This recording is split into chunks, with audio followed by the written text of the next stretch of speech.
मशाली सारख्या धगधगणाऱ्या माझ्या शिवसैनिक बांधवांनो, भगिनींनो,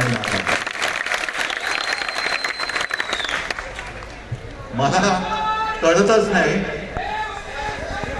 एक मिनिट मला कळत नाहीये ते गद्दारांना आणि आपल्या विरोधकांना तर कळणं अशक्य आहे. आज आपल्यात गद्दारी झाले, तुम्ही मेहनतीने निवडून दिलेला खासदार फोडलाय, विकला गेलाय, तरी देखील शिवसैनिक खचायला तयार नाही. याच्यात आहे तरी काय नेमकं? ही शक्ती कोणती आहे? जे बाळासाहेबांनी आपल्या धमन्यांमध्ये मराठी माणसाचं आणि हिंदुत्वाचं भगव्या विचाराचं रक्त टाकलेलं आहे, त्याची ही शक्ती आहे. आणि ही शक्ती भांडणी किंवा खोक्याने मिळत नाही, ती जन्मजात असावी लागते. त्याच्यासाठी आधी घराण्याचा इतिहास लागतो. गद्दारांच्या घराण्याला हे जमणंच शक्य नाहीये. त्यांच्याकडे स्वतःचे असं काहीच नाहीये. मी इथे येण्याच्या आधी भांडुपला गेलो होतो, तिकडे तर विराट आणखी याच्यापेक्षाही मोठी गर्दी होती. मी इकडे सुद्धा आहेच. आणि तिथे मी म्हटलं की काय होतं की स्वतःच असं काहीतरी लागतं. आता मला प्रश्न असा पडलाय, यांची दाढी तरी स्वतः उगवते का ती सुद्धा भाड्याची आहे? काय सांगता येत नाही. नाटक कंपनी आहे, असेल गुळगुळीत आणि भाड्याची दाढी लावून फिरत असतील खाजवायला. काहीतरी खाजवायला पाहिजे ना, काहीच नसलं तर खाजवणार काय? ही अशी सगळी माणसं बघितल्यानंतर संजय, आता तू जे म्हणाला की लोक म्हणतात तुला तू शिव्या देतो. अरे समर्थ रामदासांनी सांगितलं की ज्याला जी भाषा समजते त्याला त्याच भाषेत बोलायचं. आतापर्यंत आपण कोणाला दिल्या होत्या शिव्या? आपण शिव्या देणारे आहोत का? मग एवढी सभ्य माणसं आपण. आमचं काय म्हणणं आहे, आमच्या नादी लागू नका. शिवसैनिक स्वतःहून कोणाच्या वाटेला जात नाही आणि हा शिवसेना प्रमुखांचा आदेश आहे. एक तर कोणी कोणाच्या अंगावर जायचा नाही, पण तुमच्या अंगावर जर करून आला तर त्याला आडवा केल्याशिवाय सोडायचा नाही. आता ती वेळ आलेली आहे.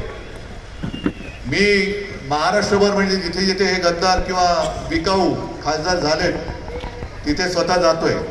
आजपासून मी सुरुवात केली. पुढचा शनिवार रविवार मी ग्रामीण भागात जाणार आहे आणि माझं कर्तव्य आहे की तुमच्या सगळ्यांची आणि ज्यांनी ज्यांनी माझ्यावरती विश्वास ठेवून या गद्दारांना मत दिलं होतं त्यांची माफी मागावी. मी तुमची माफी मागतोय. माझ्यामुळे ही जबाबदारी माझी आहे.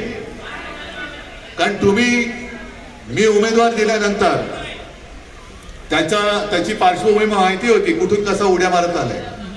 तरी पण मी म्हटल्यानंतर तुम्ही विचार केला नाही, तुम्ही रक्ताचं पाणी केलं. अक्षरशः काय दिवस रात्र न बघता तुम्ही निवडून आणलं. म्हणजे जो अडगडीत पडला होता त्याला मोठा केला. आणि म्हणून माझा हा एक प्रश्न आहेच, सगळीकडे मी विचारणार आहे. एक तर ही जी ईशान्य मुंबई जागा आहे ही भारतीय जनता पक्षाबरोबरच्या युतीत कधी आपल्याकडे नव्हती. आपण खेचून घेतली. कारण तुम्हीच सगळेजण जेव्हा मला भेटायचा त्यावेळेला शिवसेना प्रमुखांना सांगायचा, नंतर मला सांगायला लागलं की साहेब आपली ताकद आहे, आपल्यामुळे भाजप जिंकतोय, हे तुम्ही सांगायचं. आणि मग कर्मधर्म संयोगाने युती त्यांनी दगाबाजी केली. आपण महाविकास आघाडी केली आणि महाविकास आघाडी पहिल्या दिवसापासून आपण ही जागा आपल्याकडे घेतली. म्हटलं बघू तर या शिवसैनिक म्हणतायत तुमच्या भावनेचा आदर आता नाही करणार तर कधी करायचा, म्हणून ही जागा आपण घेतली. आणि तुम्ही पराक्रम केला. म्हणजे मोदींची लाट देशात होती, राम मंदिराची लाट होती, तरी सुद्धा तुम्ही हा त्यांच्याकडचा असलेला मतदारसंघ हा तुम्ही जिंकून दिलात, जिंकलात.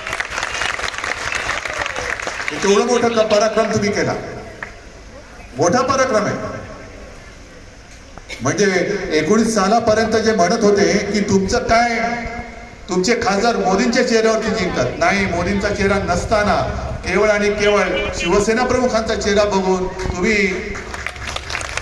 प्रयत्नांची पराकाष्ठा केली, पराक्रम केला आणि भाजपचा परंपरागत असलेला मतदारसंघ तुम्ही आपल्याकडे खेचून घेतला, जिंकून घेतला.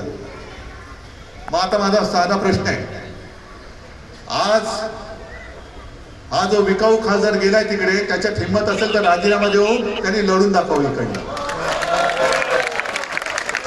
आणि भारतीय जनता पक्षाने जाहीर करायचं की हा मिंदेकडे गेला तरी चालेल, ही जागा आम्ही त्याच्यासाठी त्याला देतो. करतोय भाजप जाहीर, कारण त्यांचा हा मतदारसंघ आहे. हा, आता त्याने असं ठरवलं असेल त्यांच्या वरच्या लोकांनी की महाराष्ट्र भाजपा आता मिंदे सेनेमध्ये गद्दार सेनेत विलीन करायचा, तर मी काही करू शकत नाही. कारण करू शकतात, ज्या पद्धतीने त्यांचं काम चाललेलं आहे, अगदी आपल्या मुख्यमंत्र्यांची सुद्धा त्यांनी गोची करून ठेवली असं आतली बातमी आहे. मुख्यमंत्री सुद्धा हतबल आहेत. कारण काय झालंय, आपल्या बरोबर युती होती तेव्हा भाजपचे किती खासदार होते, 21 का 22. युती तोडल्यानंतर किती झाले, आपले पण 9 झाले, त्यांचे पण 9 झाले आणि या गद्दाराचे 7 आले. आता आपले जर का तिकडे गेले तर मुख्यमंत्र्यापेक्षा मोठा कोण झाला? दाढी कोणाची मोठी झाली? मग उद्या जर का दिल्लीने आदेश दिला की काय चालणार नाही, त्याचे खासदार जास्त आहेत, जा त्याच्या घरी जाऊन धुणी भांडी कर, करतील की नाही? मग निष्ठावंत भाजपवाल्यांनी काय करायचं? हेच करायचं, धुणी भांडी करायची.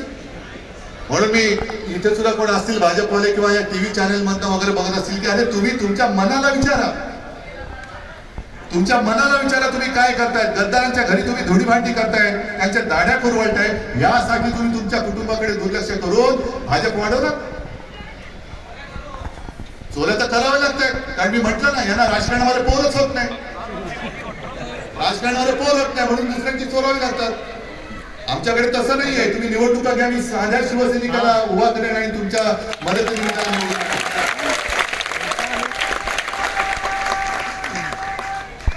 उद्धव ठाकरे फिरत नाही, उद्धव ठाकरे फिरत नाही.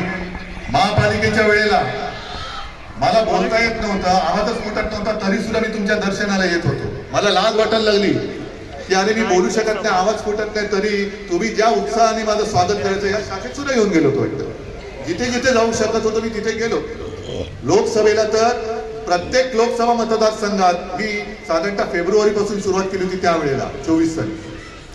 आणि प्रत्येक म्हणजे इथे जास्त मला घ्यावे लागले नाहीत, कारण तुम्ही आहात, समर्थ आहात.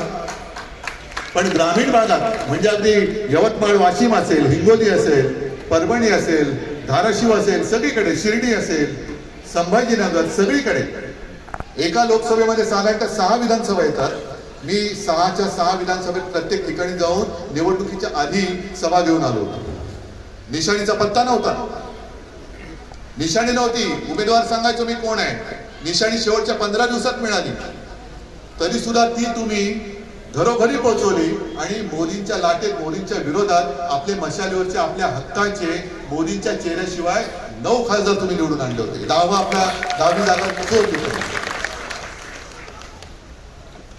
आणि म्हणून जो एक प्रश्न आहे की समजा ही जागा मी घेतलीच नसती, कुठे गेला असता? हा जागा घेतली असती आणि तिकीट नसतं दिलं, कुठे गेला असता? आज निवडून आला नसता किंवा खासदार झाला नसता तर एवढा हमीभाव मिळाला असता? हा काय धंदा झाला आता?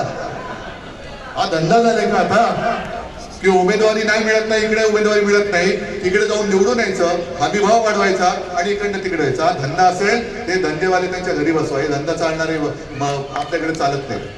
इकडे निष्ठेला किंमत आहे, विष्ठेला किंमत नाहीये.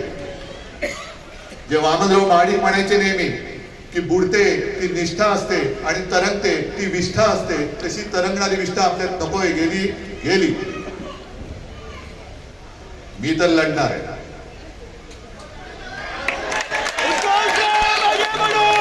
मी नाही थांबू शकत. मी लढतोय, तुमच्यासाठी लढतोय. आज शिवसेना का खतम करायला निघाले? कारण यांना महाराष्ट्र गिळायचंय. जे काल मी मगाच्या सभेत बोललो, एका उपऱ्याने सांगितलं की कोण शिवसेना प्रमुख? अरे उपरा आहेस तू. जी शिवसेना भूमिपुत्रांच्या न्याय हक्कासाठी शिवसेना प्रमुखांनी जन्माला घातली का? कारण उपऱ्यांचं अतिक्रमण होत होतं. त्या शिवसेनेचं नेतृत्व एक उपरा माणूस ठरवणार. हे मान्य आहे तुम्हाला? आणि मग जे तिकडे गद्दार गेले त्यांना तरी हे मान्य आहे का? आले काय करताय तुम्ही? हे बाळासाहेबांचे विचार आहेत. भूमिपुत्रांच्या न्याय हक्कासाठी, मराठी माणसाच्या न्याय हक्कासाठी लढणाऱ्या शिवसेनेचा विजय असो, ही आपली पहिली घोषणा.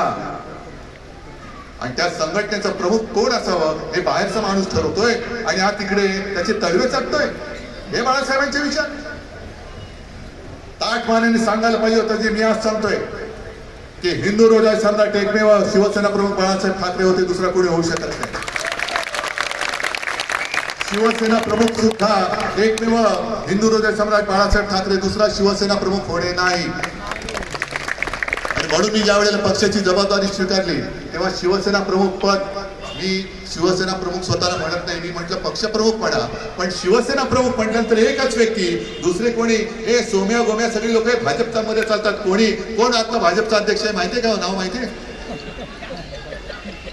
कोणालाच माहित नाही. हे कोणी कोणाचं काही चालतं. म्हणजे एक दिवस असा येईल की भाजपचा अध्यक्ष काँग्रेसमधून आलेला सुद्धा होईल. काँग्रेस मुक्त भारत पण काँग्रेस युक्त भाजप. सगळे भाजपवाले काँग्रेसवाले तिकडे जाऊन बसतील, भाजपचा ताबा घेतील, यांना काय सत्ता मिळते. हे असं नाही चाललं.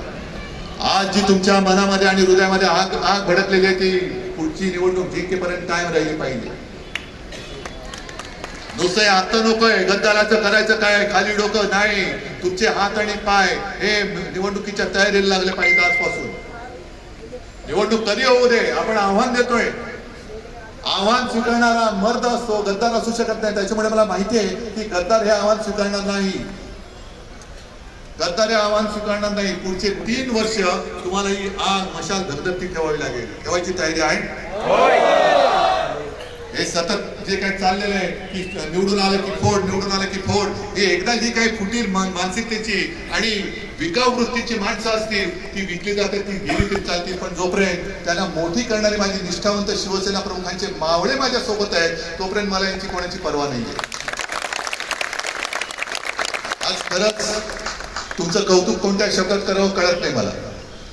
कारण हे जर का दृश्य कोणी पाहिलं तर त्यांना कळणारच नाही हा सगळा उत्साह. आणि अरे तुम्ही म्हणते शिवसेना फोडली, शिवसेना शिल्लक नाही राहिली. मग हे काय? हे तुम्हाला गाडायला बसलेले शिवसैनिक आहे. ज्याला असं वाटतं शिवसेना संपली त्याला गाडायला बसलेले आसुसलेले शिवसैनिक आहे. आदेश काय? त्यांना संपवायचं, गाडून निवडणुकीमध्ये आता यांना डिपॉझिट जप्त करून टाकायचं. आणि आजपासून त्या निवडणुकीच्या तयारीला लागा. एक सुद्धा गद्दार इकडे तोंड वर करून त्या विजयी झालो म्हणून येता कामा नये, कोणी येता कामा नये. येईल तर परत एकदा आपल्या शिवसेनेचा हक्काचा खासदारच आहे, आमदारच आहे, नगरसेवक आहे. जो कोणी येईल तो अस्सल भगवा घेतलेला शिवसैनिक आहे, दुसरा कोणी येणार नाही. एवढीच तयारी करा. सगळ्यांना धन्यवाद देतो. जय हिंद, जय महाराष्ट्र. साहेबांना रस्त्याचा मोकळा द्या, रस्त्याला गर्दी करू नका. रस्ता मोकळा करून द्या, गर्दी करू नका.